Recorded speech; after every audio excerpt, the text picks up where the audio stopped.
want to make sure that everyone has signed in and has an agenda for this evening's program.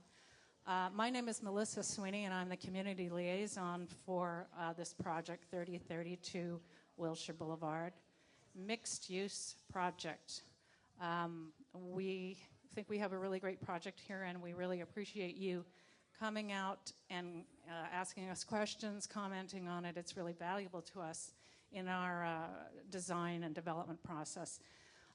Before we get started, I want to make sure that if you wish to speak, that you fill out a speaker card. We don't take speakers without them because we want this to sort of proceed in an orderly way. We are doing this meeting tonight according to the city's guidelines for community meetings, so they request that we do speaker cards.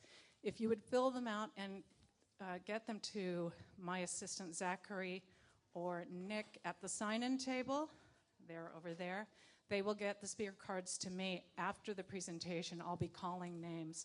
And if you could keep your comments succinct and as brief as they could be, that would be great. Or if you're going to comment on something someone else has commented on, please think about keeping your comments brief. So there's the speaker cards. If you don't wish to speak or if you need to go home, we have an additional comment card. All of these forms will be collected and copies will be given to our planner, Russell Bunham, and will be part of the public record. And as you can see, the entire meeting is being taped by City TV. It will be posted on the city's website and on the project page of the website. So, pardon? It's actually, I've done a couple of them like this, and it's great because you're able to see the record as it is. And your comments that go into that microphone will go directly into the camera. Nothing will be missed. So the way that we're going to do this is I will get the speaker cards, I will call speakers, and if you'll come to the center microphone, speak clearly into the microphone, and as I say, keep your questions or comments brief. We have way more people here than we expected, and we need to get out of here in about an hour and a half. So we appreciate it, and thanks very much, and I'm going to introduce you to Kevin Farrell, the applicant. Hi, good evening. I would just want to expand on what Melissa said in terms of ability to comment on this project and ask questions. We do have a website. It's 3032wilshire.com, and there is a section on the website where you can put in a comment, ask a question. We've gotten a dozen or so questions over the last few weeks since the website went live, and in general, you're going to get a response from me. If you want to meet with me, ask me on the website, ask for my business card today. Then you can meet with me and we can talk in more detail about the project. These presentations tend to be kind of brief and you don't get into maybe all the nitty-gritty that you might want to get into.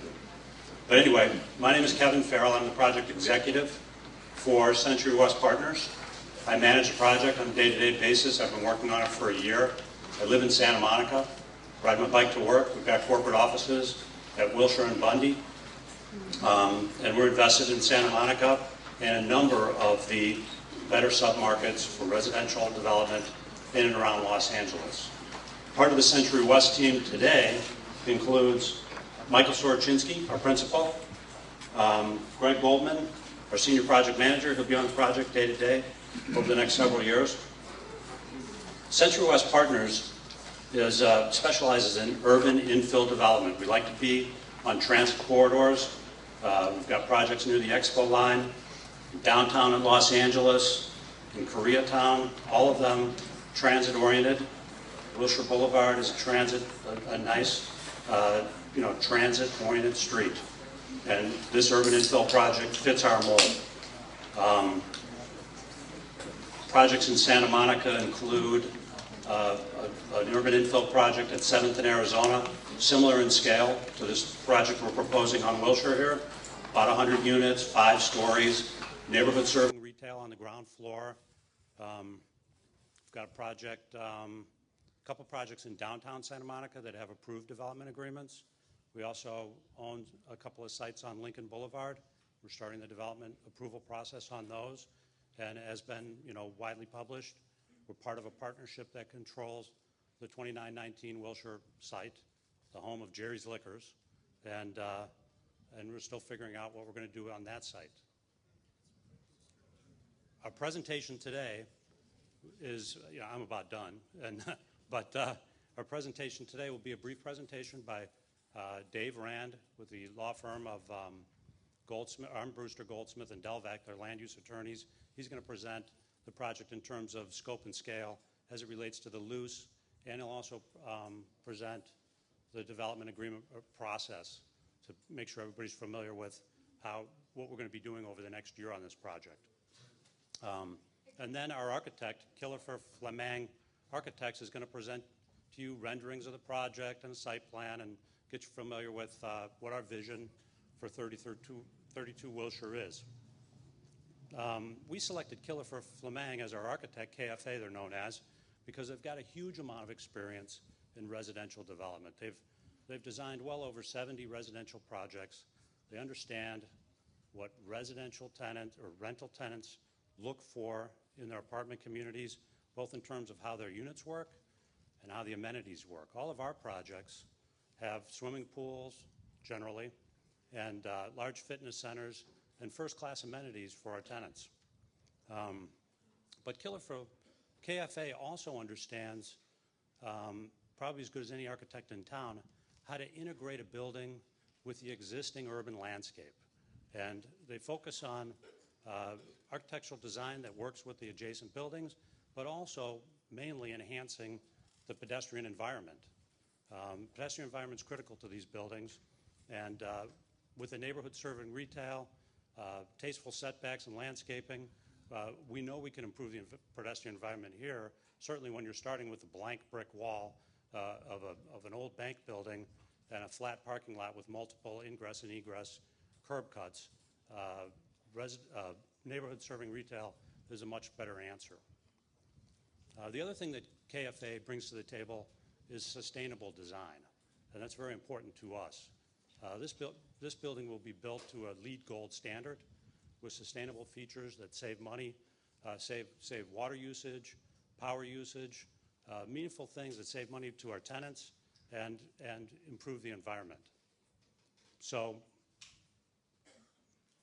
without further comment, I'll introduce Dave Rand to talk about the project in terms of zoning.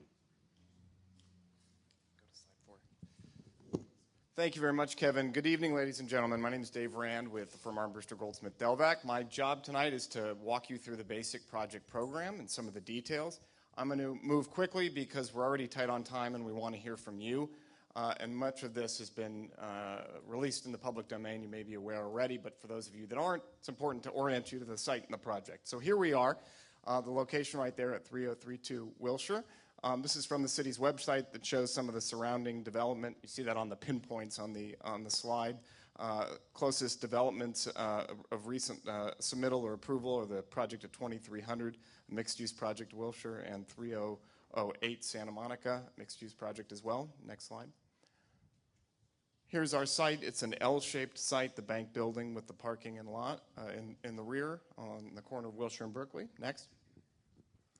The project program consists of 100 rental housing units. You see our proposed unit mix here, 30 studios, 65 one-bedroom units, and 5 two-bedrooms. Project will include 12,000 square feet of ground floor, neighborhood-serving, retail, and restaurant uses, which, as Kevin mentioned, we do believe will enliven the streetscape and improve the pedestrian realm.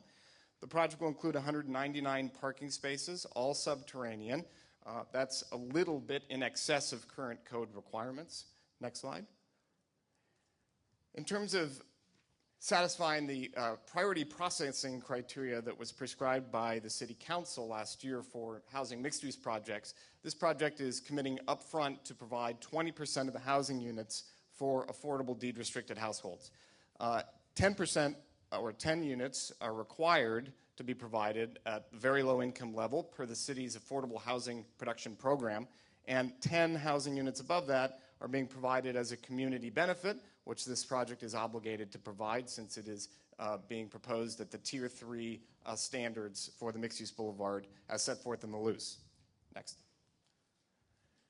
As I mentioned, the project's designated mixed-use boulevard in the loose. that anticipates ground floor retail restaurant uses and residential units above. So the project is consistent with the type of uses envisioned by the LUCE for this site. We're proposing a height of 60 feet and an FAR of 2.75, which is the upper limit of the Tier 3 standard in the LUCE for this designation. For those of you unfamiliar with the term FAR, it basically is the site of the total project square footage, which is 81,000 square feet, divided by the size of the site, which is 29,500. That equates to a 2.75 EIR. It's a mechanism for measuring massing of development. Next. This is very early in the process. This is very, very early in the process. So we're proposing community benefits at the outset, but part of this meeting and part of the subsequent public processes is to identify community benefits that the project could provide. As I mentioned, affordable housing, sustainability. The project will be built to a LEED Gold equivalency standard, and a transportation demand management program that will have the goal of reducing vehicular trips and managing projected traffic resulting from the project. Next slide.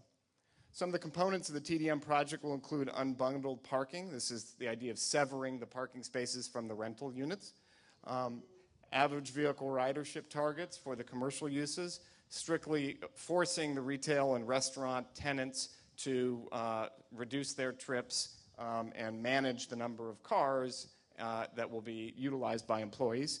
And obviously a rich and robust bicycle parking and amenity program. This will include 132 bicycle spaces, bicycle repair stations, showers, designated area for the bike program. The idea here is the type of units we're proposing will attract people who like to ride bikes and will attract, maybe not everybody, but some who will, and for those who do, they'll have plenty of bike parking available for their bicycles. Next slide. As I mentioned, long process for a development agreement. Community meeting kind of kicks off the process. We'll then have an ARB float up where the ARB will weigh in on early design concepts. Then we'll go to the Planning Commission for a float up concept where they'll provide their initial feedback. And at that stage, we head into the formal hearing process where the Planning Commission will deliberate, make a formal recommendation to the City Council, which has ultimate approval authority over the project. Assuming that comes to pass, which we certainly hope it will, ARB is the final step in the process in which they will approve the design subject to any conditions.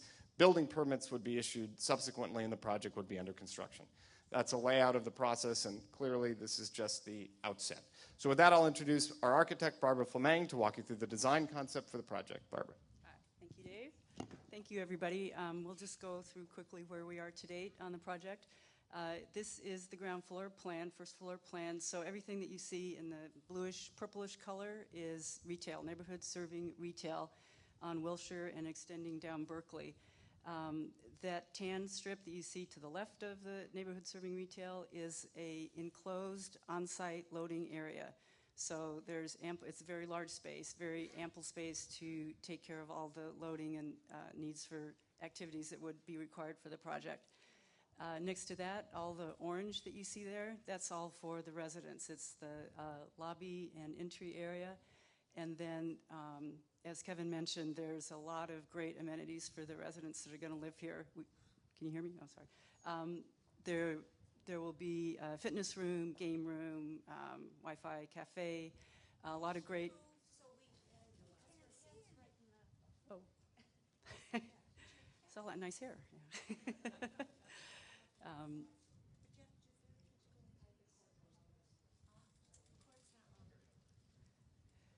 So a lot of great amenities provided here. Moving outside to the south, there's a pool and barbecue area.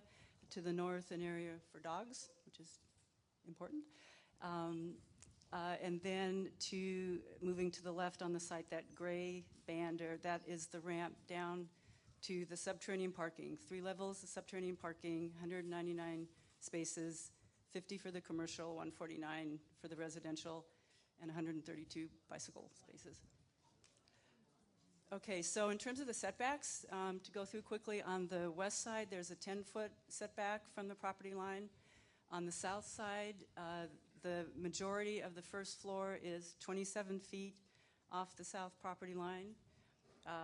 When you go up to the second, third, and fourth floors, the building is 21 feet off the property line. And then when you get up to the 5th floor, about half of the building is actually 32 feet set back from the south property line. Go back to the typical floor. Thanks. So the typical floor plan, as was mentioned, this is studios, 1 bedrooms and 2 bedroom units. The studios are averaging 500 square feet. The 1 bedrooms are 650 and the 2 bedrooms are 960. Every unit has a patio. The average size of the patios is 55 square feet, which is in excess of what the city of Santa Monica requires, which is 50. Also, I'd like to point out that this building, the corridors are open at the end. So this is great in providing natural ventilation to the project and to help keep the building cool and save energy. And then when we move up to the 5th floor, you can see that we have 3 roof decks, totaling about 3,000 square feet, which will be really nice for the residents to enjoy this beautiful climate that we have here. Okay, want to go to the next one? Okay, so in talking about the design, this is a work in progress. We're still refining the design, but I'd just like to show you a few renderings that we have to date here. And also, while I said this, I'd like to introduce Laura Highcove, who's been working on the project, who's doing a good job with this too. So this is the Wilshire corner. We feel it's important for the building to hold on to the corner, to engage the street, because that's what buildings on Wilshire Boulevard do. And I'd invite you to come and look at the context model that we have up here that shows our project in context with the neighborhood. And then as you turn and go to the east and work down Berkeley, you see that we're providing a really glassy base, so the building sits lightly on the site. And this is probably not the final configuration. The glass will probably step in and out to provide areas for outdoor seating, for potential restaurant tenants and the like. And then in contrast to that, the middle floors are more solid with punched openings and recessed balconies that provide a rhythm as you go down Berkeley. And then the upper floor, again, is more transparent, a lot of glass, so the top floor helps to recede from the mass of the building. And then turning to the south side rendering, so this would be the facing the south neighbors, that glassy base continues with the residential lobby and the amenity spaces, and again the more solid 2nd, 3rd, and 4th floors, and the more transparent 5th floor. So that's essentially the concepts for the massing and the materials of the building. I'd like to point out over here, we have clipped onto this board some of the materials that we're thinking about using for the finishes. They include a basalt tile that's a really beautiful natural volcanic material that has kind of a really soft, curvy type of striation on it. That's what would be in these darker charcoal gray areas. And then the lighter basalt tile has this nice kind of horizontal combed appearance, and that would be on the lower level lighter gray colors. We're also proposing to use a large format porcelain tile, 24 by 48, for these middle areas here.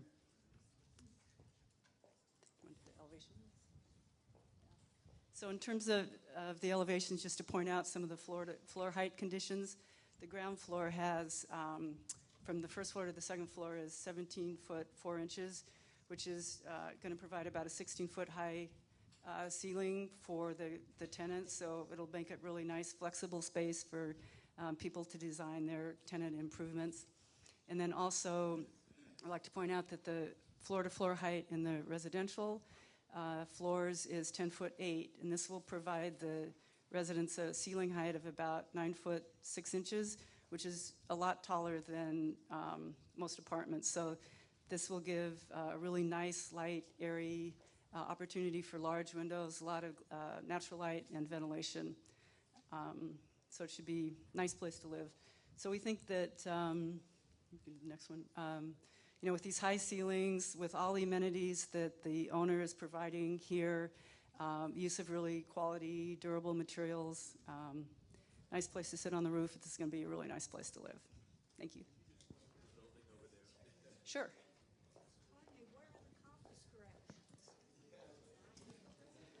This is the building.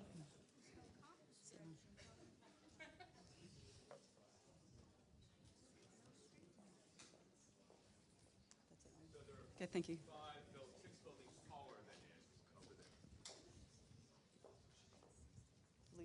At least. Okay. So, I don't answer questions, do I, or do I? I think we're going to do a Q&A. So I'm going to get the speaker cards and then, thank you.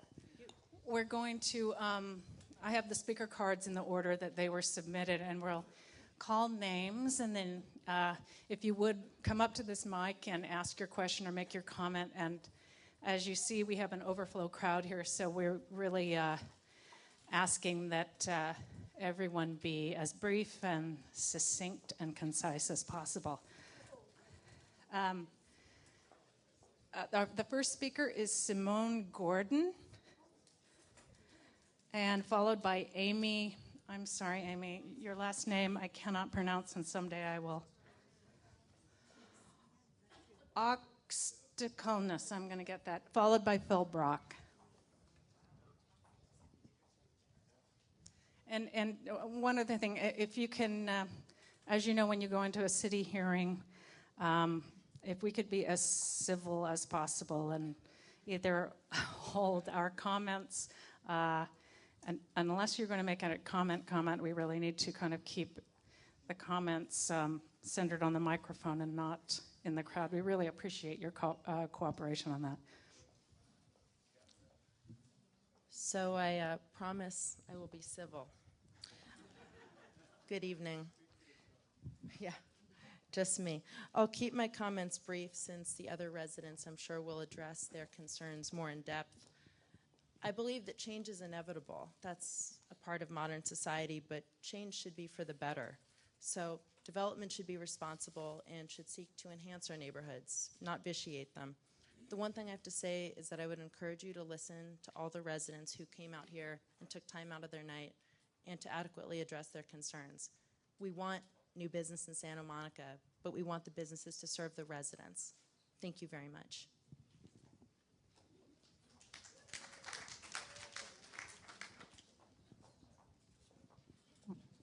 Raise this a little bit. Okay. Hi, I'm Amy Oxticolnus. Oh, you can't hear me? Let's see if we can try this a little bit taller. Is that a little bit better? Can you hear me? I'll try and lean in a little bit. I'm Amy Oxticolnus. I am the chair of Northeast Neighbors. And tonight I am speaking. Thank you. Here we go. There we go. Now I won't have to bend at all. I'll also try and turn this way a little bit so everybody can hear me. Can we tilt it a little bit? There we go. It's a directional bike? Okay. Thank you. Sorry. Okay, so I'll try and lean in and talk close to it. Can you hear me better now? Yeah. Okay. Well, first, before I even start, I'm just going to say I'm just so excited about the number of people that have turned out here tonight, and I would be remiss if we didn't let more people know. This is really just really exciting to see so many people here in this room, and thank you. Yeah.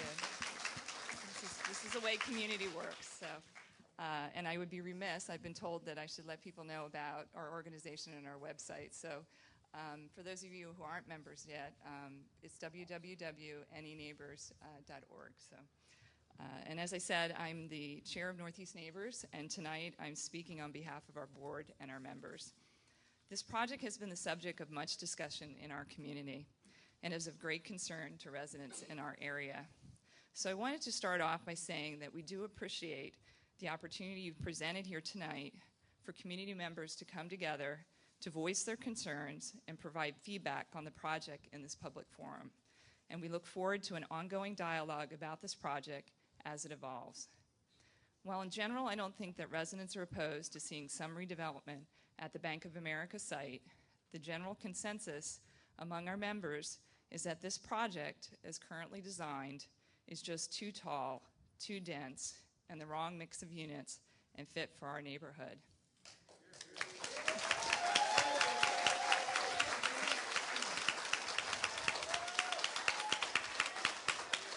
One of our key concerns is that our city has always created buffers between commercial and residential properties.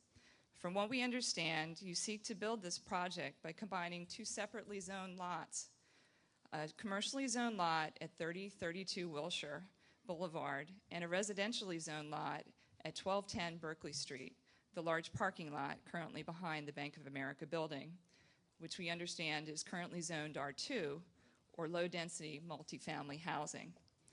Under the existing zoning code, the maximum building height for an R2 lot is 2 stories, 23 feet, not 5 stories, 60 feet.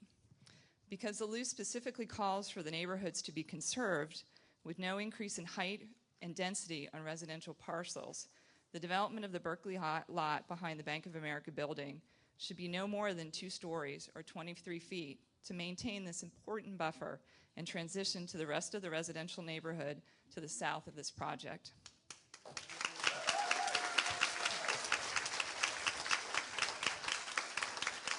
In terms of trying to focus on the positive as well, modifications to this project that we would like to see and we would support are wider sidewalks, larger setbacks, a corner cut to enhance the pedestrian experience, a provision in the DA that prohibits residents of the development from obtaining parking permits in the adjacent residential neighborhoods, since residents won't be required to have parking on site. We would also support ground floor usable green space and a maximum height of 2 stories on the Berkeley lot, which, as we discussed, is currently residentially zoned and should remain so. We also would promote or advocate for a design that promotes retail uses that include outdoor and courtyard dining areas where community members can meet and interact.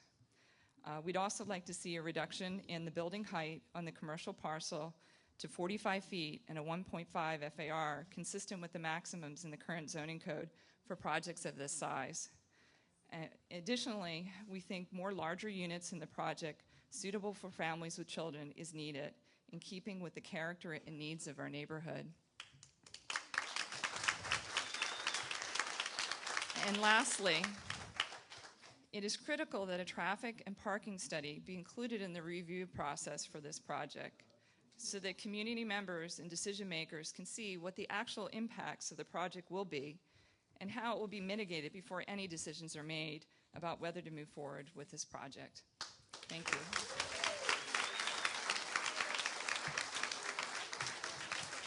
Okay, Phil. Hi, I'm Phil Brock. Since Amy got right into it, I will too. Retail on the side street, I think, is unacceptable across from residential units. So your retail could slide around, but it has to stop before it hits the residential across the street. The density of the project is obviously excessive. We wouldn't have 150, 200 people in this room right now if they felt the density of the project was acceptable.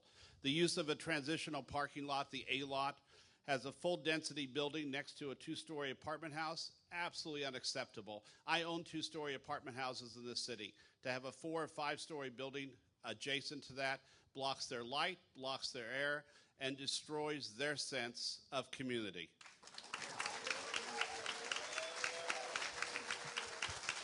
We believe in fostering sidewalks. The Recreation and Parks Commission wants to foster places that people can walk, a walkable streetscape. You're not creating that by going directly to the edge of the sidewalk in your building on Wilshire Boulevard. It will not foster walking. It won't foster a streetscape. It won't foster people to bicycle, to use alternative transportation at all. And it won't help people walk to the so-called transit corridor on Bundy and Wilshire.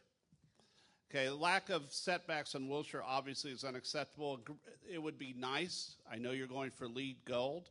That's great. But, you know, we're also looking in recreation parks at green roofs, green walls, other examples of things that will make it a greener building. Intriguing architecture would also help. Having a box isn't acceptable. I know this architectural firm is capable of much more if they're given the go-ahead by the developers. And finally, we have a neighborhood with no neighborhood green space within 3/4 of a mile, yet you're not providing any green space in your building either. I don't see a courtyard. I don't see any real green space, any real place that residents can gather, and combined with your Jerry's Liquor building across the street, combined with the development you hope to see going down Wilshire from Centinela down toward 26. We're about 3/4 of a mile at this point, I believe, from Douglas Park. That will be the closest spot for the 2-bedroom units to be able to walk their strollers to a playground. That's unacceptable for our city, and it's also unacceptable, again, that another apartment house is being built without 3-bedroom units, without the ability for those people who are in those 500-foot bachelors to be able to live in this city and grow old in the city, unless they stay single forever. That's unacceptable. I hope that you revise the design. I hope you reduce the density. I hope that you listen to the Northeast neighbors and the NOMA members who are here tonight, because they have a huge stake in the community. We want you to join with them in having a great stake in Santa Monica.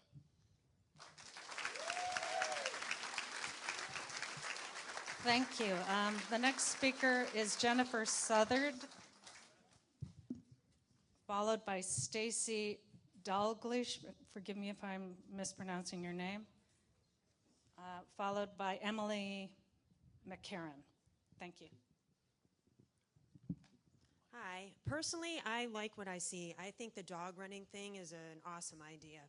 I'm not a personally dog owner, but I'm a pet owner, so I can appreciate it. But why are there no 3-bedroom units? I was just wondering. And can you explain what income levels you're aiming at? Is this just for young professionals? Pardon me? There'll be a mix of income levels, because there'll be about 20% affordable that'll be very low, and moderate affordable units as dictated by the planning department. And then, the market rate units will be what the market bears for luxury apartment living. 3-bedroom units is under consideration. So thank you.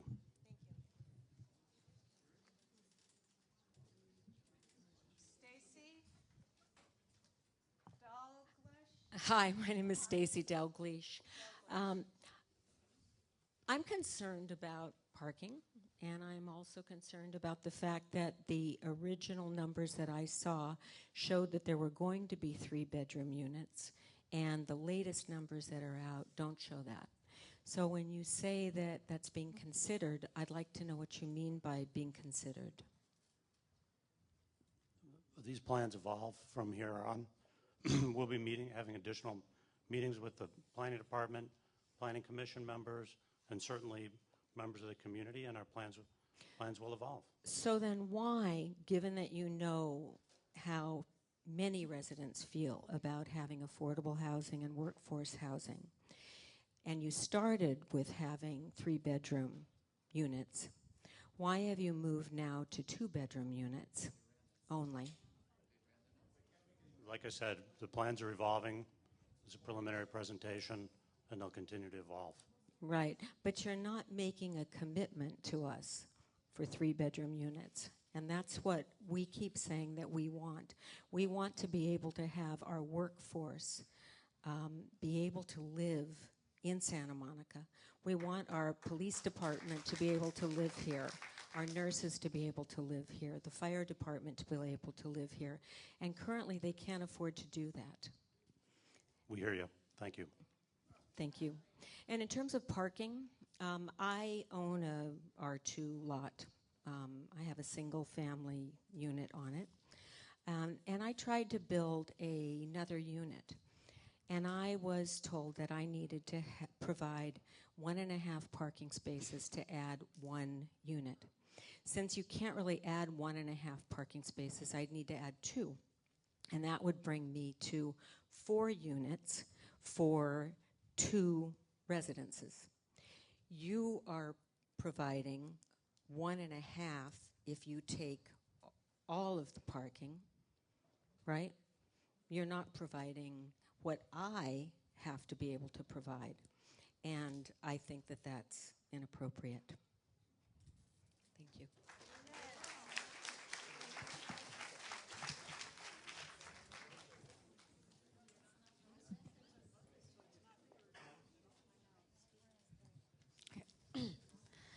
So I'm a Mid-City resident. I live very close to the project. And I I take the bus and walk because I don't have a car. And I was wondering, because that's actually right, like a bus stop's right there, what kind of shops you're considering putting in there? For the retail? Yeah. We don't, I mean, it's neighborhood serving retail. I'd love to hear ideas from the community on what they think is a real need in this corridor. Okay, thank you. We hold that.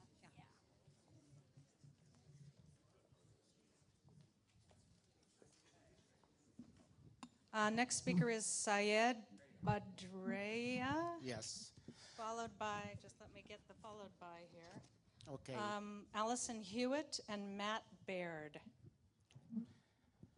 I might have an accent, but I live in Santa Monica, across the street from your project. I'm going to invite you to get in my car and to try to come my home for coffee. And it will take you half an hour to find a place. I come from home every night and going around and around. So you're going to get a lot of pissed off people going around to find a parking lot. Please think about us, because this is project for you. This is our life. Thank you.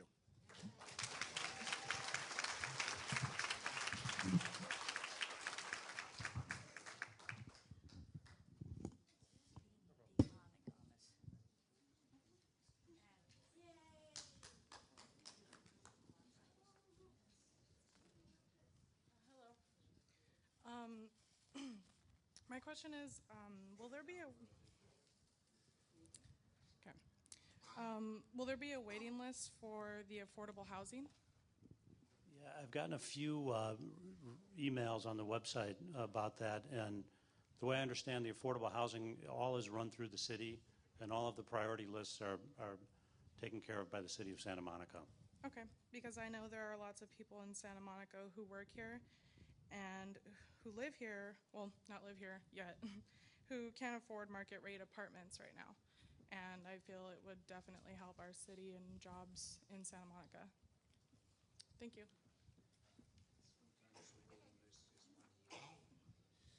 I was wondering, is it possible to show the map, the overhead picture again?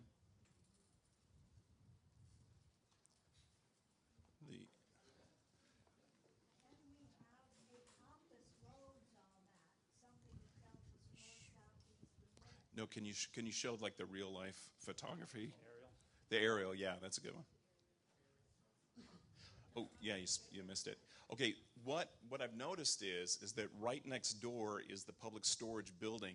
There is a cell phone tower on that building that is concealed into the walls that has been there for quite some time.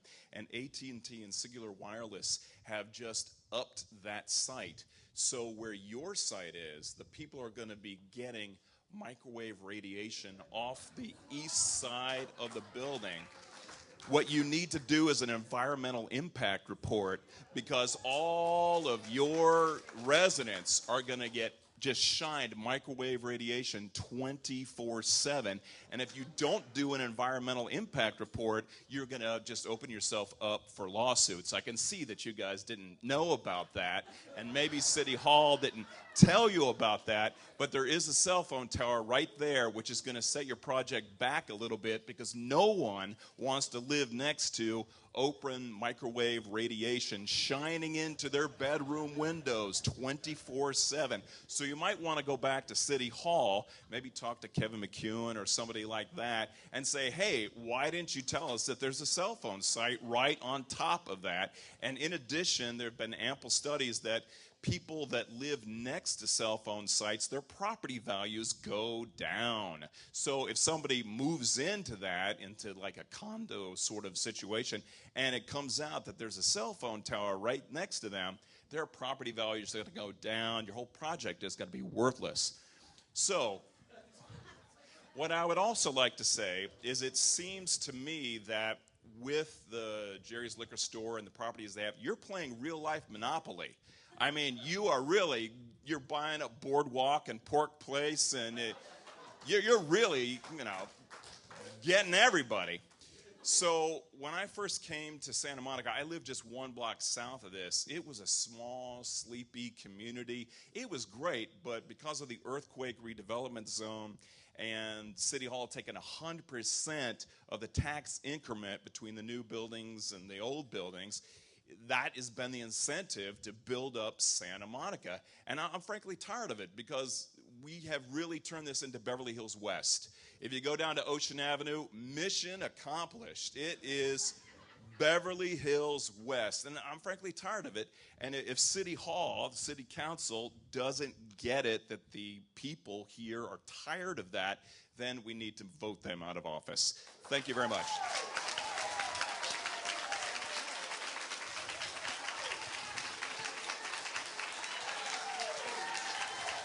Thank you. Let's keep moving here. The next speaker is, I'm sorry I can't read this. It looks like the last name is Futa. Is that you? And the next speaker after that is Stephen Youngerman. And, hold on. And after Stephen, Tricia Crane. Thanks. Well, you've requested civility to an obscenity, essentially. And I'm a 27-year resident of the area. I live on Berkeley Street there. This does not fit into our community at all. 5-story building with retail space on Berkeley Street itself. That's a residential street. Okay, the 5-story building, if you look south of it, 1-story buildings are next to it. You're invading the privacy. You're making that place not inhabitable. So I don't understand. I understand that you need to make a profit. You want to develop real estate. But this is not for our community. It doesn't take into consideration the traffic that this will bring. We have a very serious problem with noise pollution in that area. The traffic in there is in our area is unbearable in the middle of the night, during the day. And this will increase that. So if anything, a 2-story building would be maximum for that area, appropriate. Otherwise, it is unacceptable to our community. And you should understand that. Thank you.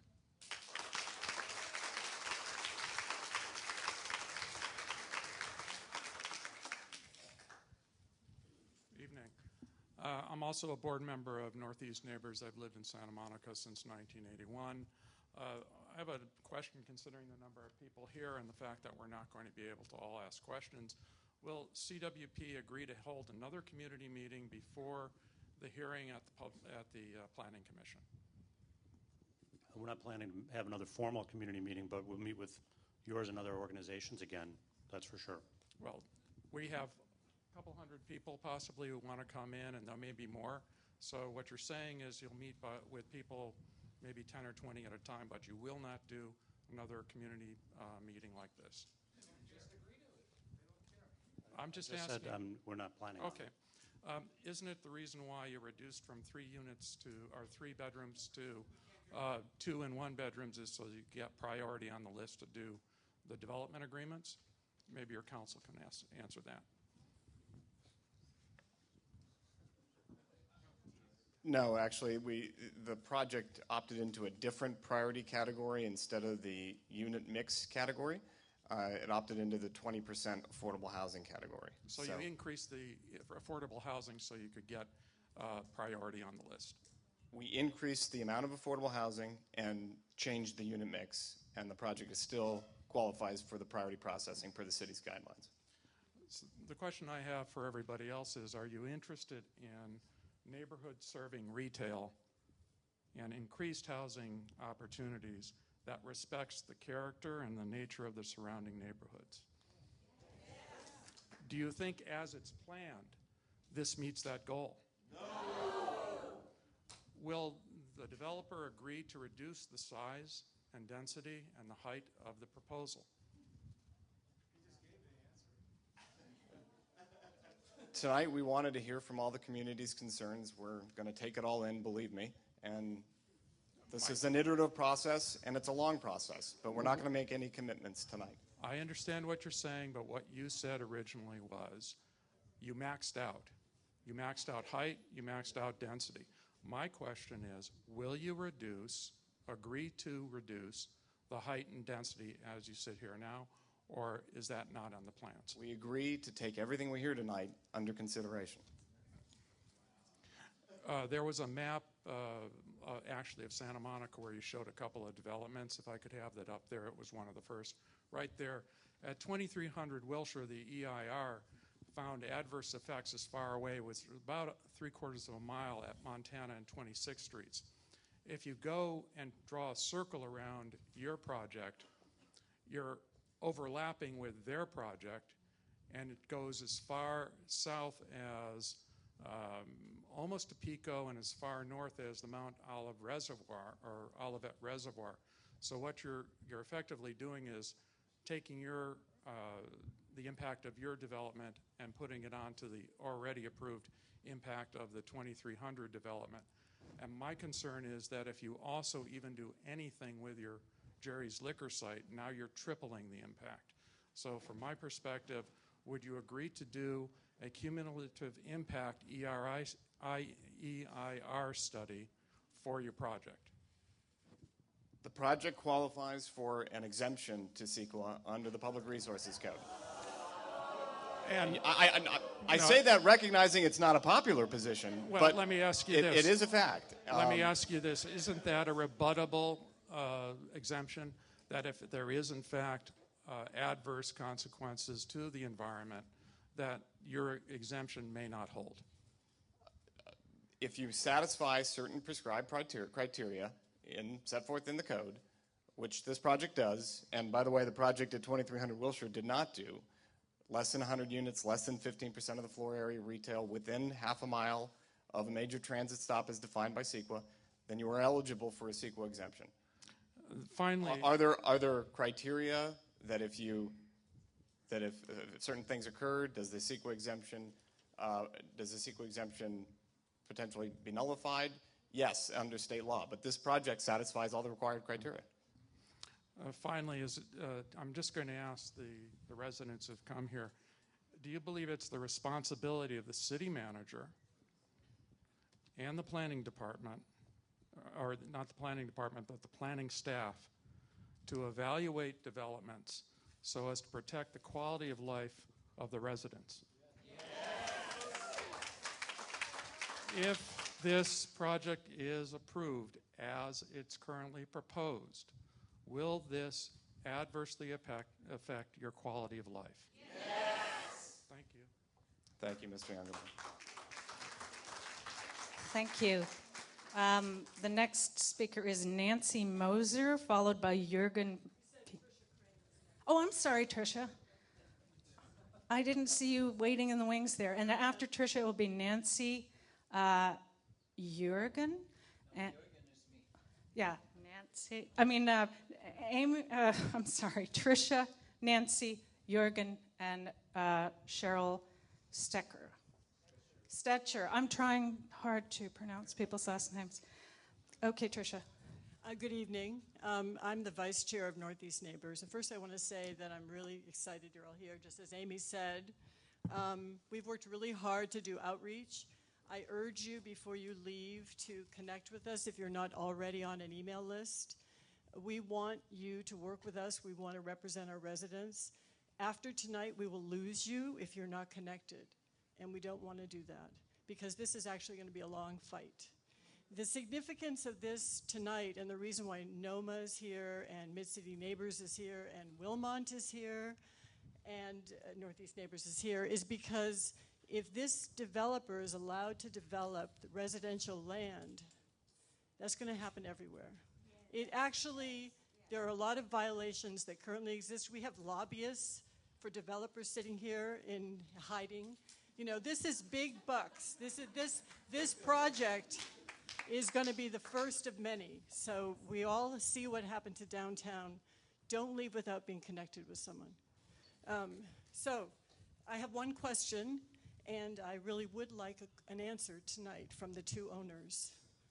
And that is, the owners of Century West Partners gave $100,000 to candidates for Santa Monica City Council in the last election.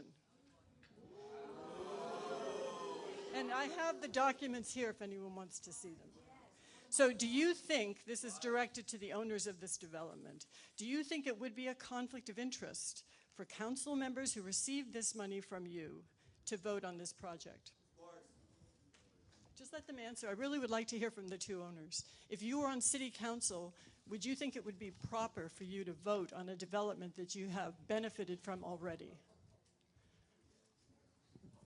We're not going to answer that question tonight. This is about the development. This is about the project. This is not about campaign contributions. So you know what? This is about what's being shown tonight. And you need to know that we're not going to go away. Understood. Nor would we want you to go away.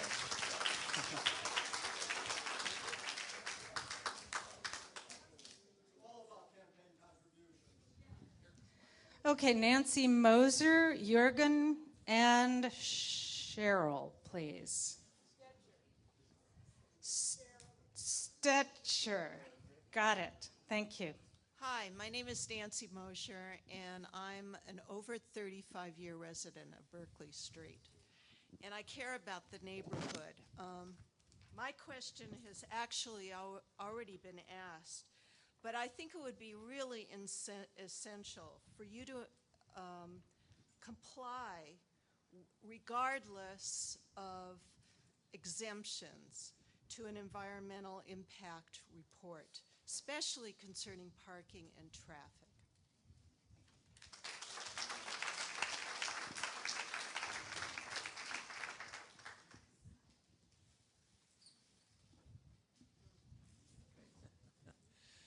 Good evening. My name is Jürgen, and I live first block north of Wilshire on Berkeley Street. And when we had South still in work, we had so much problem with sleeping at night because the noise and the parking and everything. And I'm very concerned about the parking now, besides what everything already was said about that. We have so much problem already now with the employees from Bristol Farms. They have to walk 1 block up the street in order to park. They have no parking at all. And once this big building comes in there, even though with the parking that you do have, it will not be enough, and it will be very difficult. And noise is also, when Bristol Farms came in, I talked to the managers, because when Albertson was there, they took the trucks, went up Berkeley, made a U-turn up at Lipton, and then came back down again and woke me up at 7 in the morning, you know. So, thank you. Thank you. Cheryl. I'm Cheryl Stetcher, also a longtime resident of this area. Keep going, all right. And it's interesting to look at your models and to listen to you talk, because one of the things that I keep hearing is how lovely it will be for the people who are going to perhaps be living in this units. But what I don't hear is you talk about benefits that actually accrue to this community, to the people that are sitting here and talking to you today. And I think some of what you're hearing is, where are our benefits? Right now, all we can think of are the negatives. So show us what you want to do. We've talked about possible open space. There's been a number of comments like that. So take that into consideration, putting the benefits back into this community. I'll also hit on my personal favorite issue, which is the traffic possible jam trying to go north-south on an offset street at Berkeley. That is an absolute terrifying intersection as it is right now. Can be there and be back in their trucks back out onto Berkeley. That's one of the major north-south thoroughfares. There are so few in this city that a lot of traffic has gotten pushed onto Berkeley. So hopefully your TDMs will try and find some way. It'd be nice if you could straighten the street, but somehow I don't think that's going to be in the plans. But if you could find some way to help ameliorate that. Thank you. Thanks, Cheryl. Next up is Angela Whitaker, followed by Brian Stetcher and Melody. You know who you are. Thanks very much. Good evening, everybody. I'm a homeowner on Franklin Street, one block over. I've lived there for 10 years. And I walk through this intersection every day on Wilshire and Berkeley on my jogging route, And we are already at maximum capacity at that intersection. I know all of you know that. Especially the gentleman mentioned earlier, since Bristol Farms has moved in. We really are. If you drive through that even once during the day, you'll see the left-hand turners don't know what to do, the right-hand turners. I have to look 17 different times before I cross that street now just to make sure I don't get whacked on a daily basis. So that is a major concern. The parking, we don't have any parking as it is. Our neighbors drive round and round the streets every night to look for a place to park. We don't have enough parking for everybody to come into a 6-story building. It's not what we need. That street is small, and the layout is already subpar.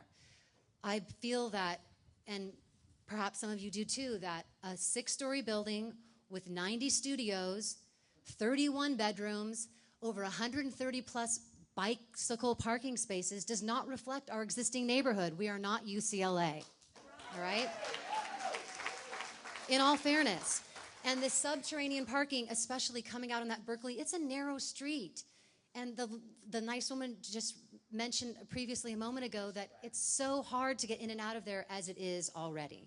So I feel that we are all about bettering our neighborhood if you come up with a design that truly benefits our neighborhood. Thank you.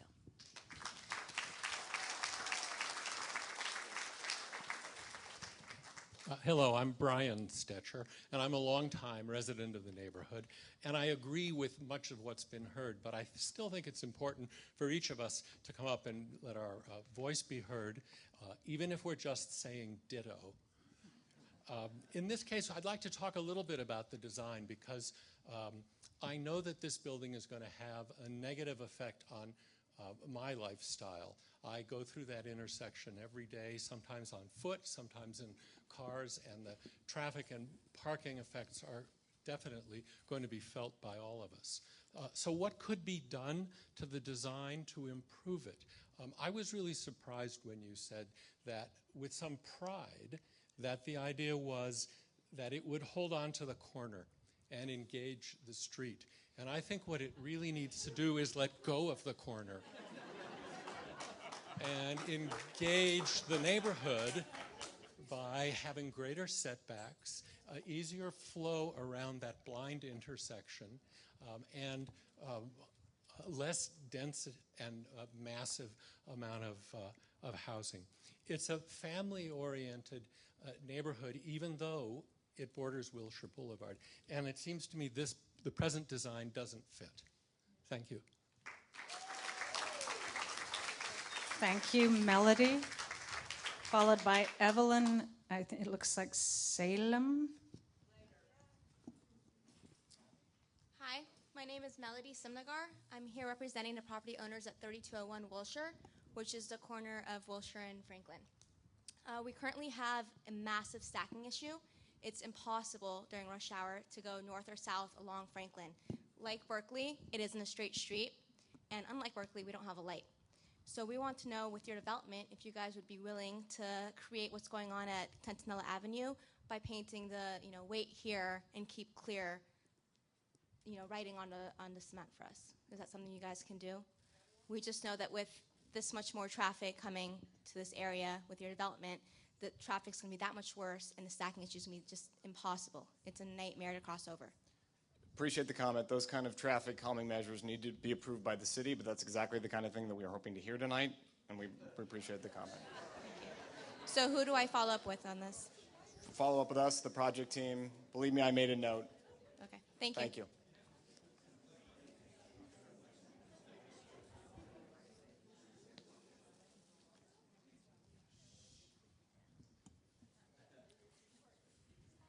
Hello, my name is Evelyn Salem. I've lived at Harvard Street for over 30 years. My concern is about our safety. First off, I do not consider Wilshire a transit corridor. It is a street that gets us residents to our homes. Wilshire is already at maximum capacity. Even if adding only 199 cars results in zero traffic, just adding the traffic from service cars, such as trash collection, fire, maintenance, ambulance, and all the cars bringing in supplies to the restaurants and whatnot, will bring traffic to a standstill. How can rescue personnel even access the area in the event of a natural or man-made disaster? So please consider that you're going to add to all this the additional projects planned in the area and the resultant traffic. Just consider our safety. Thank you. Thank you. Gloria Heller, followed by Taffy Patton and Elizabeth Vandenberg.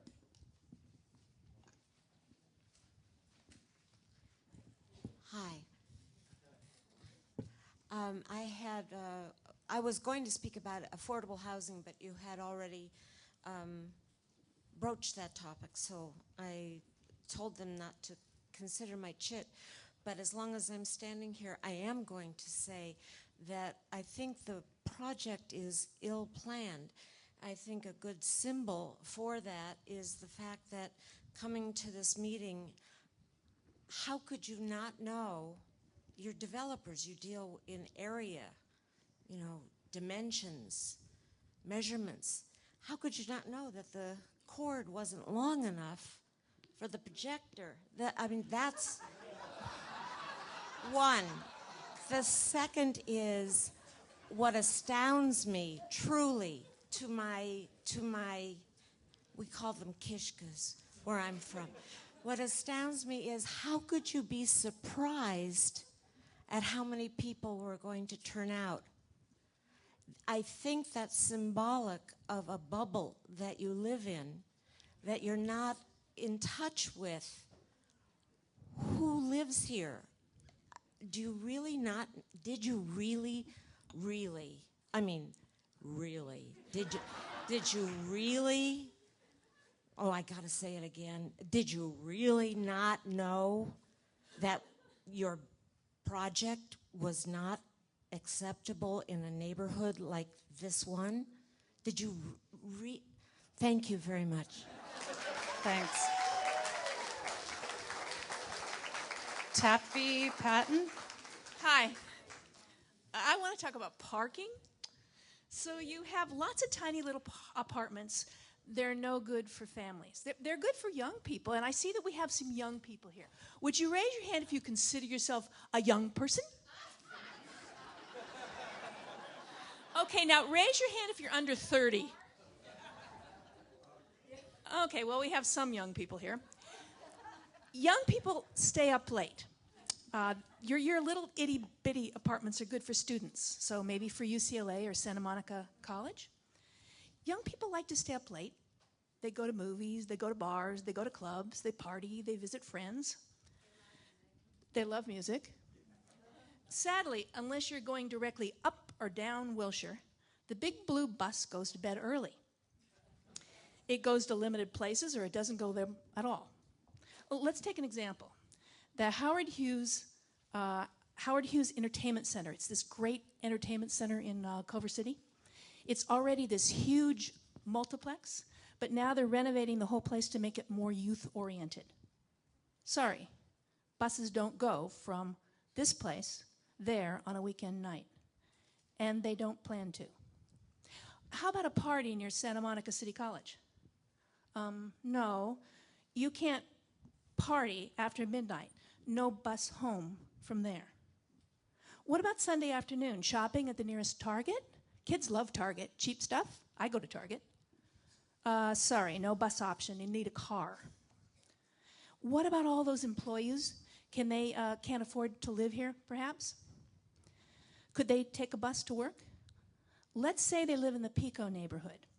That might be a little bit more affordable. At least some of the places might be. A waitress, a busboy, because you said there were going to be restaurants in the mixed use. It's a busy Saturday night. They walk out the door at midnight. Bad news, next bus is at 6 o'clock in the morning. Can't get home without a car. This proposal has parking now, but as this DA evolves, you must remember, this neighborhood isn't downtown, and it isn't Bergamot.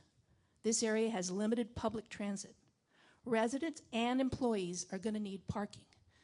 Please remember that. Thanks. Thank you. Elizabeth Vandenberg, followed by Richard Milanese.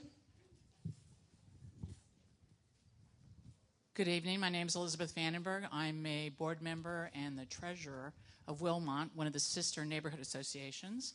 So we are here in anticipation of what we consider to be the wallification of Wilshire, which is the beginning component of that. But we know that the Wilmont area, which is from Ocean to Montana, 22nd to Wilshire, that this is just the beginning. So we're learning, and we're going to learn well. Overall, this project is just too dense. It's been said, I'll say it again. I think it's also family unfriendly. I don't understand how we can have 5 2-bedrooms and no 3-bedrooms in a family area residential part of Santa Monica. It makes no sense to me. The density of this project, I would have expected you to talk a lot more about community benefits. You talked about TDM. I consider that a mitigation of the problems that you bring to our community. Sustainability, I consider gold a standard for City of Santa Monica. And the affordability, as we said, is 10% given, and the other 10% is for the acceleration. I think you really have to give some real consideration on the community benefits. You need to continue to expand on that, and you need to take into account green space. And we're talking about a tier 3 here. This is extraordinary community benefits. I don't see it. And I agree with Brian. I would release the corner. Thank you very much. Thank you. Richard Milanese, followed by Carol Landsberg and Mayera Robbins. Thank you. My family's calling me for dinner. Thank you all for coming. You're all very brave to come up here. However, your attitude about meeting with us again, I think, tells us exactly how we feel about this, about how you feel about this. I just want to address my neighbors. Ditto, ditto, ditto, okay? But I was instrumental, I can't say instrumental, I was a big part of the beating back the Jerry's Liquor thing a couple of years ago, okay? And we went before the Planning Commission, and they voted us down with a really good turnout. It was like 6-1 or whatever. It was one person that voted with us. The reason I bring it up is then it went to the City Council. But before it got to the City Council, one of my very terrific neighbors, a real estate attorney, got them on the environmental impact report, and it was canceled. They subsequently, I believe, sold to these guys because they couldn't afford the delays that we caused. So what I'm doing is I'm imploring you to please stay connected because we can beat this back because it's an outrageous project, as you all know. So stay connected, and when we have to go before the Planning Commission, show up because we are strength in numbers, okay? Thank you. Carol Landsberg, I just want to, we've got 18 more speaker cards, so and limited time here, so I just want to ask you to be succinct, and I appreciate it. Thanks. Well, I could just say ditto, and I would be succinct. I'm Carol Landsberg. I'm representing NOMA. I'm on the board. That's north of a Montana association. So 3 things. We think the project has no large visible courtyards or ground floor green space. There are very few units large enough for families with children. There should be some 3 bedrooms. The second thing is the project should really do an EIR. It would show the good faith, because even though you think that you can weasel out of an EIR, it wouldn't be a bad idea to show how the traffic and parking considerations are in your mind. It would be really great. And the third thing is, the LUCE says the neighborhood should be preserved. We deserve better than this box that's built for a transient population. We really want to see people who are going to come here and stay, have families, go to our schools, and become part of our community. Thank you. Thanks. Mayera, followed by Ellen Wall. Hi, my name is Myra Robbins. I could say ditto also, and I could use the word weasel. That was great, Carol. Can you hear me now? That's what I say to my mother. Can you hear me now? This project has so many flaws, and Phil and Amy came right out and said it, so I'm not going to repeat everything. But the one thing I will say, and it's about the staying connected, the Miramar tried to have the small little groups too, and it's a divide and conquer strategy. You guys need to understand that the reason that we're all here is because this is what the community is saying. And everybody's already said the flaws. I mean, everything from parking, the EIR. I can't believe that when Stacy said about the parking for getting a 1.5 space, we as residents have to do so much to get little details done on our little plots of land, regardless of what it is, whether it's a fence or a driveway or whatever. And you guys don't have to do an EIR? That's ridiculous. So know that these are the meetings you need to have. The small ones, forget them. Forget them, because you're just going to hear the same thing and you're going to get bored and you're going to get more annoyed at us. Although I can't imagine being more annoyed at us after tonight. But this is what you need to have, are the big meetings, and hear it from the community and change the project. I also, one last thing to add about the truck going, the deliveries in and out. We have that on 9th Street at Pavilions, and it's a nightmare when a truck has to back out. It's an absolute nightmare, stops all traffic, and 9th Street is nothing compared to Berkeley. I know, my daughter is in that little apartment building to the south of your project. Thanks. Thank you. Is Ellen still here? Wall? And that would be followed by, I want to say Julie Lamb, but I could be wrong. Jules? Jewel. And MC Alminas. Good evening. My name is Lynn Wall, and I'm the chairman of Wilmont. And I'm here tonight along with Elizabeth and my fellow neighborhood leaders to tell you that we have a dream. And the dream is that these meetings that you have to listen to the community really mean something to you. And that what we come out to say, you don't hide behind the law and say you don't have to do it. I think you just need to use common sense and a sense of community to understand that you are affecting the lives of people who live in this community. I also want to tell you that your literature is an insult to tell us that you're creating a wonderful community that is family friendly is really an insult to our intelligence. The units that you're building, I don't know where the families are going to be. In 30 singles, 65 one-bedrooms. I mean, I guess the babies sleep with the parent. I don't know. And 5 two-bedrooms. It's not family-friendly. So please take that out of your literature. Thank you. Thank you. Jewel Lamb, followed by MC Alminas and Lewis Perkins. I'm Jewel Lamb. I've been involved in this community for a long time. In fact, when I was a little boy, I played on the cannon that's on the Palisades Park. It wasn't loaded then, and I didn't realize that that might be a designation I've been trying to do in this city. We've constantly had tendencies to develop, and the city had sort of a good plan when it first started.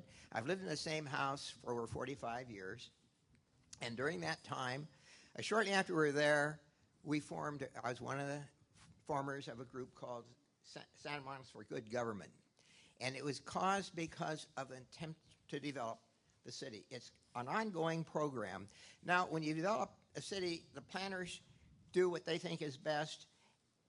Periodically, we've gone ahead and we've changed the plan, or there's been exceptions, and this has been going on all the time.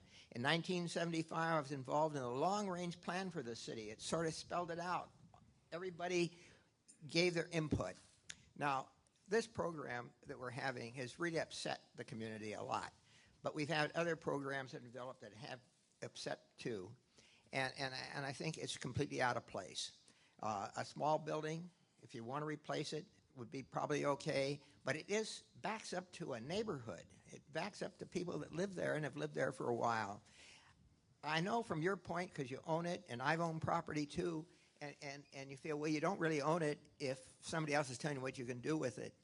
But you had the opportunity to see what you were getting into before you ever got started with this. And I sympathize with you. I don't think this program is going to go through, and we're going to do everything we can to stop it. Every homeowners group wants to stop this. And so listen to it. Thank you. MC Alminas, followed by Louis Perkins.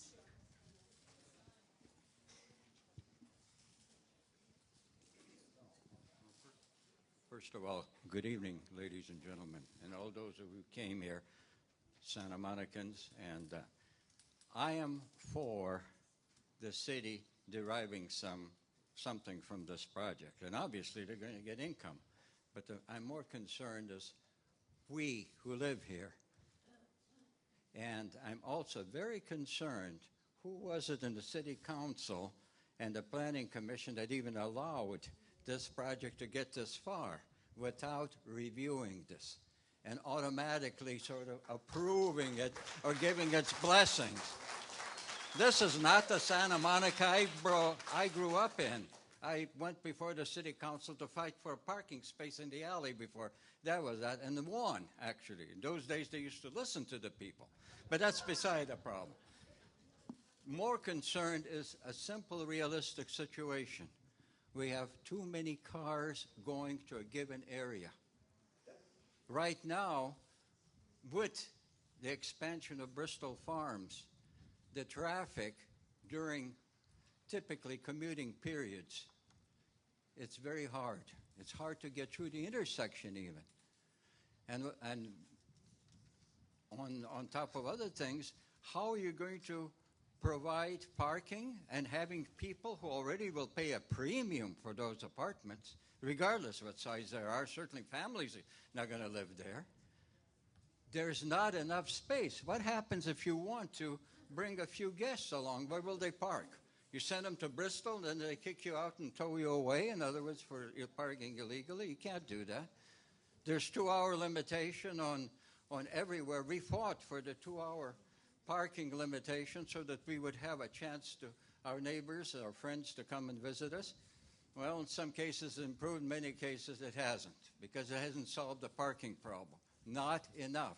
Too many people already. We're too crowded, even in the residential area. So adding more to that is not going to help us. It's not going to improve our quality of life. You can make even a very extremely beautiful building if you plan to add that many people residing there, commuting, driving in and out. It already is too many. We need a slower, more thought-out approach. And one thing I would ask, if there is a representative from the City Council Planning Commission, a definite environmental impact report must be submitted and reviewed. You've got to review. And the same thing goes for the 2300 Wilshire. So Whole Foods pulled a fast one on us. No parking, And they ended up parking all over, clear up to Montana Avenue. And the people, I don't blame the people who work there. You know, they need a place to park. There's not enough parking. So these two things, parking and density, are just not compatible. And I'm sorry. Go try again. I think people would like to see a nice project. We would welcome you, but make it more human-friendly. Thank you very much. Lewis Perkins, followed by Wendy, I want to say Olshan, and Aaron Donnelly. And I just want to let you know we've got about 25 minutes for this program. We have to be out of here. So I just want to make sure everyone speaks to the point, and I appreciate everyone's comments. So take it away. I'm Lewis Perkins, the treasurer of Northeast Neighbors Group. So I'll start off with some economics. Ron Gould, the city manager, makes $352,000. The city attorney makes $295,000. The sergeant makes $294,000. The pension contribution required for Santa Monica is $40 million. The need for revenue is indisputable. With respect to your project, you've spent $13 million to purchase this property, and I'm sure you want a decent return on it. Existing zoning suggests that you could have 3 stories, 45 feet, that 25% of this is supposed to be 3-bedroom, the 60% of the remaining property is supposed to be 2-bedroom, but you're packing them in there like rats. I mean, it looks like Swiss cheese along the side there. Also, the notion that this unbundling of parking is irrational. I think we should unbundle bathrooms. Just have those as an optional feature, and you can choose to use the street or you can choose to use your own bathroom. If a person buys a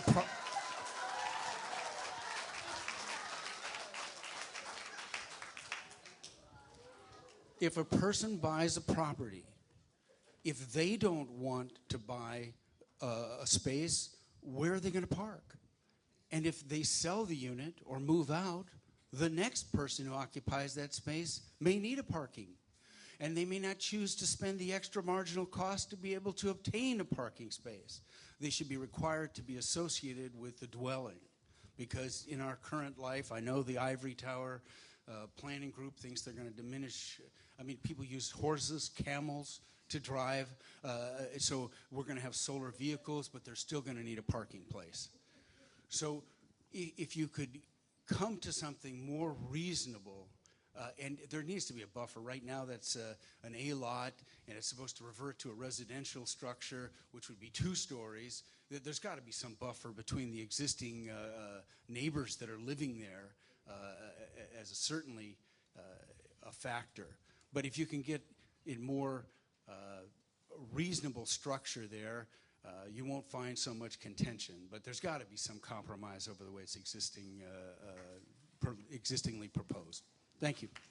Thank you, Lewis. Wendy Olshan, followed by Aaron Donnelly. Hi, my name is Wendy Olshan, and I agree with everything that's being said, but I'm going to add one other thing. We already have Miami Beach West happening on Ocean Avenue.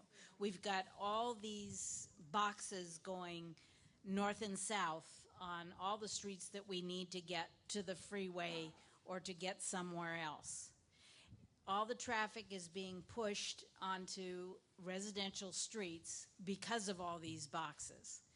And what we're about to do, if they allow something like the project that you've presented to go through, is start the downfall of the Wilshire corridor.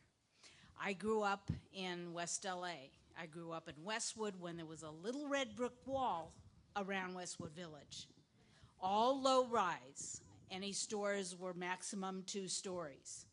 The buildings along Wilshire were, if they were that tall, they were 3 stories as residences. And of course, I think everyone who is transversed from Santa Monica towards Beverly Hills knows what that looks like. That's what we're headed toward when you put something like this in a residential area. The other thing that really irks me is the fact that just like many of these other boxes that are being built, families are being ignored. We have a wonderful school system here in Santa Monica. That school system is going to lose kids because everything that is being built for a young single professional, or maybe a professional couple could fit in a one bedroom. If you want to live very cramped, 600 and whatever it is square feet is very small. But you cannot fit families into only 5 two-bedroom apartments. You cannot fit all the people that work here, whether it's teachers, employees, and so forth. And the last point is, and I've experienced this because of where I live is adjacent to commercial, even though it's low-rise. The employees of those businesses have nowhere to park. So any businesses you put in there, they're all going to park there in the neighborhood. When those residents who have to pay extra for a parking space don't want to, they're going to park on those residential streets.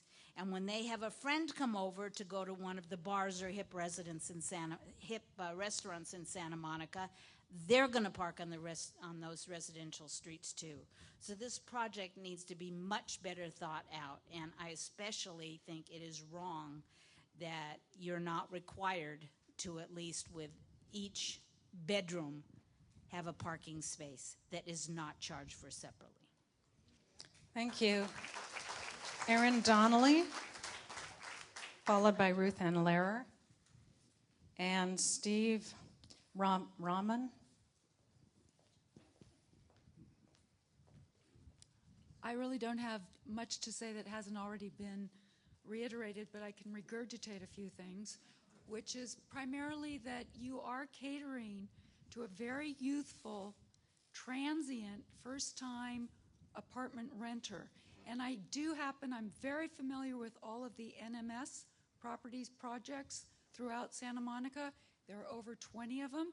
They're high density, they're boxes, they're first-time college graduates who actually must be subsidized by parents because they're paying $1,800 a month for a studio. And I can tell you that in the NMS projects, which I don't know about yours, but the sound insulation in between those units is at the minimum required by code. And these tenants vacate. There's constant turnover because they're paying a premium and they can hear their neighbors with their toilets flushing. What that does, it drives them out onto their balconies for 2 reasons. One, because they're living in a small box. So they're out on the balconies. We hear them at night. You also will be providing them with a rooftop area that they can congregate in. They're going to go there at night. In addition, it's very unsightly when they're using these little balconies as outdoor storage space. That's not the visual that you want on Wilshire Boulevard. So, 2, it's a transitory environment that you're creating. It's not for the community. It's not for the neighborhood. Secondly, the ground floor retail, if you start looking at these projects throughout Santa Monica, there's a huge amount of vacancy. I don't know what you're looking for, but if you're looking for restaurants, that just adds to the volume of noise pollution. So when you combine that with all of the 20-somethings on the rooftop at night or out on their balconies, for the surrounding property owners, families, it's extremely disruptive, it's unwelcome, and I think you all probably should commit to living in the building.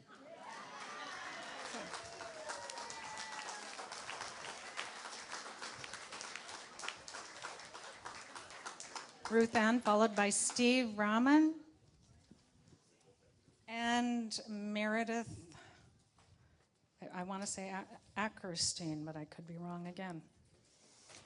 Hello, I'm Ruth Ann Lehrer. I'm also on the board of Northeast Neighbors, and you have heard pretty much unanimous opinions, which I quite agree with. that this project is simply not appropriate to the neighborhood. The scale, the massive canyon walls, the density, the mix of units do not fit in with the surrounding neighborhoods. The question that I have now is, what will happen next? What's your process? Is this simply one step in what you see as the march down the approval process, and next you go to ARB, and next you go to Planning Commission, without the kind of serious reconsideration that you should be doing at this point with all the input that you've had about what is appropriate to the neighborhood? You have to really sit down and assess these comments and take them seriously. Because otherwise, we're just going to have continuing battles as you go through the process. And really, that doesn't gain anybody. I'm particularly disturbed by the lack of bedroom units and units that can accommodate families. The little shelving units that are provided here for singles. I think of those singles bars up on Wilshire Blvd, that kind of Animal House atmosphere there on the weekends. And it's a terrible environment, and we certainly don't want any of that coming into this area. The other thing I wanted to say, and a comment that Louis made, is take a look at the existing zoning. The existing zoning for a mixed-use project on Wilshire is 3 stories, not to exceed 45 feet. For a project this size, the maximum FAR is 1.5. To be allowed to build to this height of 45 feet and 1.5 FAR, at least 25% of the units must be 3 bedrooms or larger, and at least 60% of the remaining units must be 2 bedrooms or larger. So that may be getting closer to what's neighborhood compatible. The other concern I have is for the sheer canyons that rise 60 feet up, which does not conform to the design guidelines in the loose. I wanted to say one word, too, about the community benefits, which really are not adequate. TDM is not truly a community benefit. As one other speaker said, it's a project mitigation, a project that generates more traffic and more automobile impacts, addresses that by a TDM program. But there's no community benefit. It's simply something that addresses the project impacts. And so we're suddenly waking up and saying, we've been sold a bill of goods to say TDM is community benefit because it really is not. Sustainability, that's basic. We all expect projects in Santa Monica to have sustainability goals, and affordable housing is commendable, but you don't really go far enough as you might. Green space, open space, trees, people places, plazas for people, that is really a more substantial community benefit. So you need to really be thinking about that too. Thank you. Thanks, Ruth Ann. Is Steve here? Yes. Followed by Meredith. Yes, thank you. I'm a homeowner on Berkeley, actually just right next to the Bristol Farms, and I'm very concerned that this area, which we moved there for its family-friendly atmosphere, for the schools and for the general community which we live in, will be just completely destroyed by this project. I mean, your project is completely out of character, as everybody said, with the neighborhood you're living in. Almost every house on the street has children. None of these units will have children. Right now, we have a sports bar on Wilshire right across the street from your project. These are the kind of people you're going to be attracting there. Single people who don't care about the neighborhood or what the neighborhood actually means. People come in and come out. They're going to be partying on your rooftop deck. They're going to be partying everywhere else outside. They're not going to care about the community. They don't have kids to go to school. They don't care about who their neighbors are, just like the people at South don't care about us. Every weekend, there is beer bottles, cars that are vandalized, who knows what that goes on there. So your people that you're going to bring into this neighborhood will not care about the neighborhood because they will have no connection to the neighborhood. If you want this project to be built, you need to build it downtown. You need to build it south of Wilshire at 6th or 7th because those are the places that these places are being built. There's no community. They don't care. They don't know what happens next door or anywhere else. We are a community, and you need to listen, please, because you're going to ruin Santa Monica and you're going to ruin our property values and our community with your project. So if you don't listen, it's going to be a big problem for you. Meredith, followed by Marilyn Judson. Hi, just wanted to make my first comment to the City Planning Division. You had made a comment earlier that you were surprised by the turnout.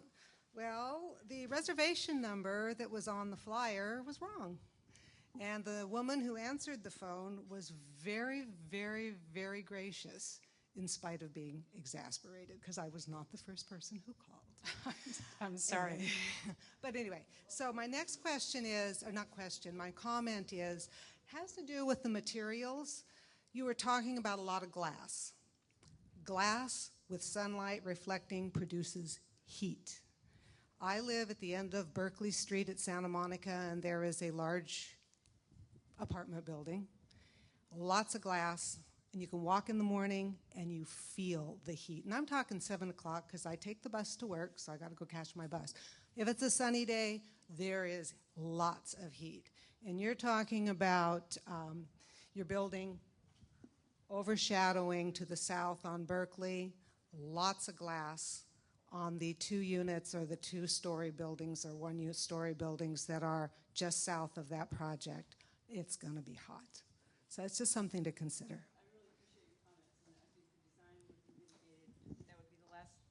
That would obviously be the last thing that anybody would want to happen. And I appreciate what you're saying. And we're still a little bit of a work in progress here, but I think we would certainly take appropriate measures to mitigate south-facing sun with overhangs and east and west-facing windows, east and west-facing windows with vertical sunshades.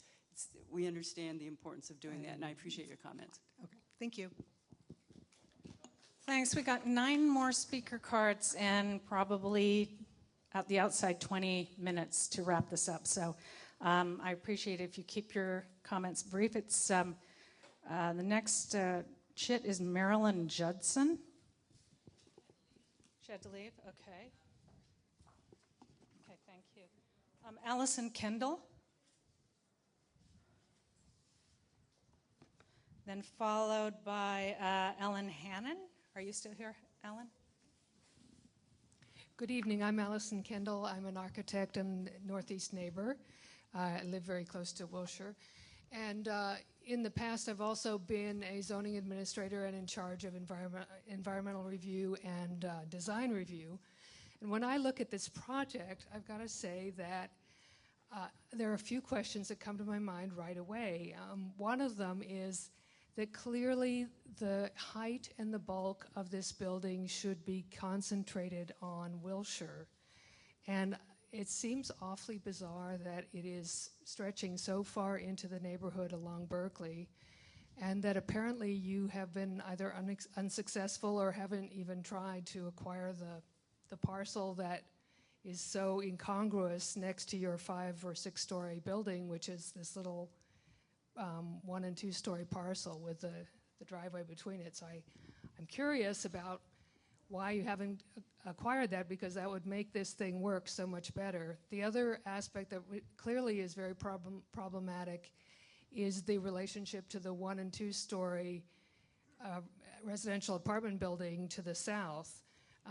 There simply isn't anywhere near enough of a buffer in that little 27 foot, I think it is, side yard and the lap pool, I guess it is, that it contains, and the driveway, none of which will really help with the impact of a 5 or 6 story building looming over this much more fine-grained residential development to the south.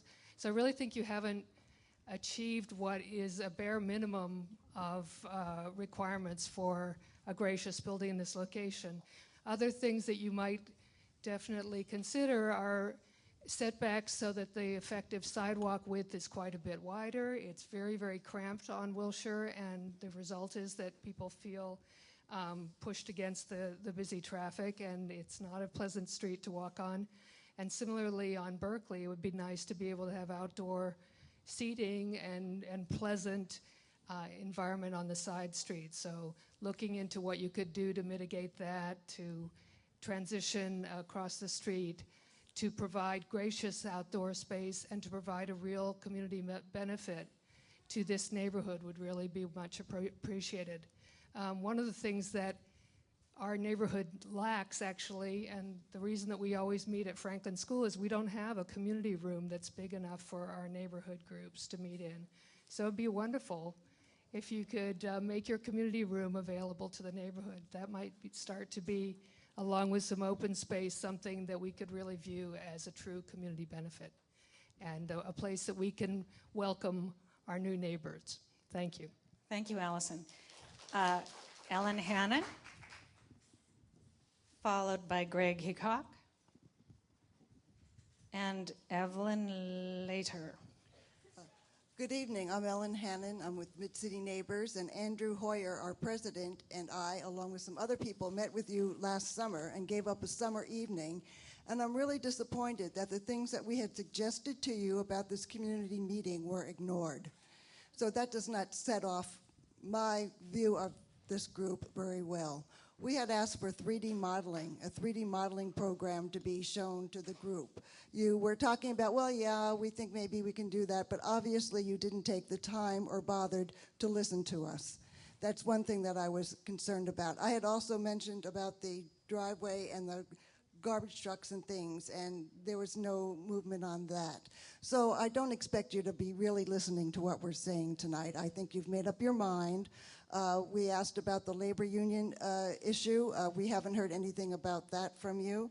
I do drive by your building frequently on Bundy and see the guys out there. I don't know what they're screaming about, but it would be interesting to know exactly how they do feel about union labor.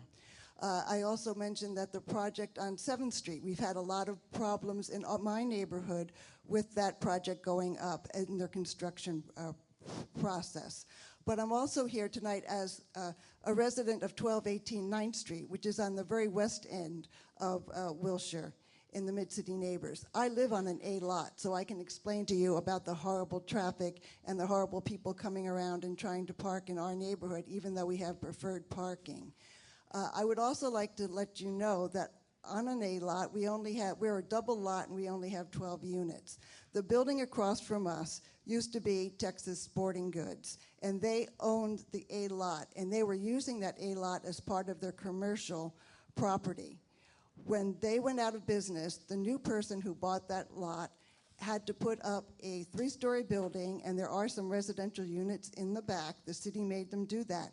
But that A lot was not able to be part of that commercial building. That A lot is going to be 5 units of condos. That's what the city is making them do. And also the property that was the Goodyear Tire Company had an A lot. They were not allowed to develop that into commercial property. That is going to be a 8-unit condominium. So I would just like to let you know that I don't understand why your project is being given a green light where other people, it doesn't seem to be fair that other people in the city cannot do that. My neighbors in 1218 9th Street and the Condo Association are very concerned about the traffic coming down Wilshire. We're very concerned about the traffic that is coming across 9th Street. But we are very lucky on our block. We have preferred parking from 7 in the morning to 2 o'clock in the morning. So, and there's none of this 2-hour parking, you know, people get to park for free. And I really think that that should be throughout the 1,300 blocks on both sides of Wilshire Boulevard. There should only be residential parking. And it should go from 7 in the morning, at least either 24 hours or at least until 2 a.m. in the morning. And we need to get rid of this idea that people can come and park 2 hours free on our streets. Thank you. Thanks, Ellen. Greg Hickok, followed by Evelyn Later. Okay. Greg Haycock, also from the Mid-City area. You know, the devil's in the details, and I just didn't expect to hear so many details at this meeting. I knew there were negatives to the project, but you have heard an awful lot of specific negative things that are been presented to you in a very positive way as suggestions, as things to alert you to, and I just want to add one more. It has to do with, again, the fact that it is not open to families. It's going to be a lot of single bedroom units and studios. Ted Winter had asked what is going to be the impact of these developments upon the schools, and that staff consider that, development staff consider that. What happens when what's happening in the schools right now is we have a lowering population. When the population of the schools goes down, one way of making up for that is to allow permit transfers to take place. In that we're not supposed to have no net new trips to Santa Monica, then inviting people to come to our schools from other areas constitutes new trips. And that works against the loose. So I thought that you should be aware of this other detail that may not be directly related to the kind of trips that are being taken by the people in your building, but will affect the amount of trips that are taken to our city as a consequence of how you are building out your project. Thank you very much. Thanks, Greg. Evelyn Later, are you here? Followed by Valerie Hiss and Denise Barton.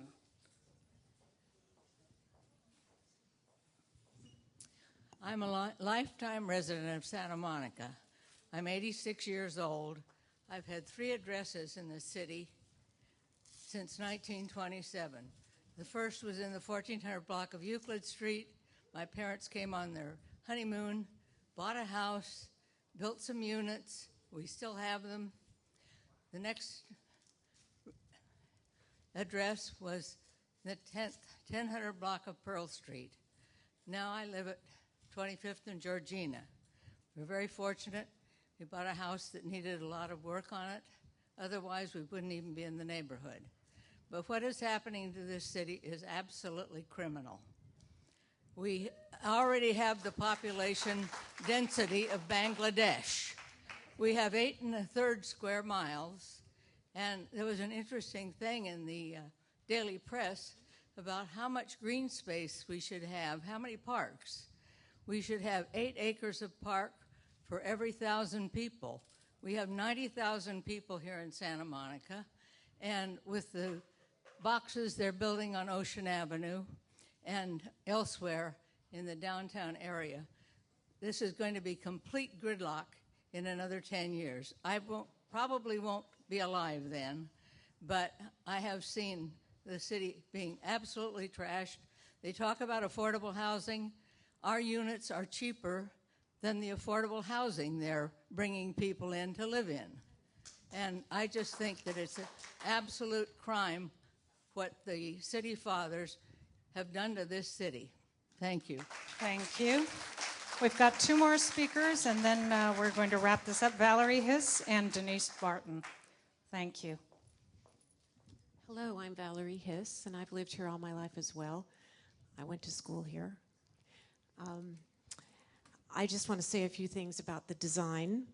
I agree with everything that's been said tonight about the parking situation and all of the concerns that everyone has had tonight. I agree with. But I also want to address the fact that this is an opportunity, pardon the pun, but you have the opportunity to make something really beautiful and something that we can engage and love and embrace. And you've built something that looks like a cruise ship for 4,000 people. It's a design that I don't even understand. I don't know what kind of design you could call this. I'm in real estate in West Side, and I see every house that ever goes on the market for sale here. Some beautiful, not some that aren't so beautiful. But this is a design that I don't understand. It's unattractive. Not only is it unattractive, it's a joke how many trees you've put around it. There's nothing that would engage a person to want to live there. And on top of it, these balconies, just wait till young people are hanging their potted plants, putting their bicycles there, hanging their laundry. It's going to be an incredible, ugly sight on Berkeley. I really feel sorry for the people that live right in that neighborhood. I don't. My sister used to live on Franklin. She would be opposed totally to something so large. It's obtrusive. It's not attractive. And you could make something that was charming that we could all say, that's not so bad. We just need to bring it down a little bit in height and give us something that we can like. This is just not likable. It's very cold. It doesn't suit the neighborhood. And I believe you need to rethink it. Thank you. Ms. Denise Barton, And I wasn't going to speak tonight, but after looking at your propaganda sheet, which looks like the same old spin that we're getting from our city council, which has been pretty much, if you look at the last planning commission meeting, shown to be a lie. If the Bergamot station was originally said to have generated 700 new trips, and now that's multiplied to 7,000 new trips, I expect this project to be no different. This is not a benefit to the community. This is a benefit to the developer. And if you want to build in Santa Monica, then make it a benefit to the community, not to yourselves. Thank you. Thanks, Denise. That wraps up our public comment period. If Kevin would like to make a few final remarks. Thank you. Just before that, I just want to let you know we've been taking notes on all of the testimony, which we will photograph and make part of the public record. All of these will be duplicated and sent to planning. It'll be part of the record. There will be reporting done that is also will be made available to the public per the community meeting guidelines. So there'll be plenty of times, opportunities for you to review what's been done here, have a look at it, and of course the City TV video will be up shortly. With that, here is Kevin. We have the sign-in sheets. Very good, thank you. Well, thank you all for coming. Thanks you for your comments. Anyone that wants to leave additional comments can do it in writing here, or access our website at 3032wilshire.com. Thank you. We'll add some images to the website. Thank you.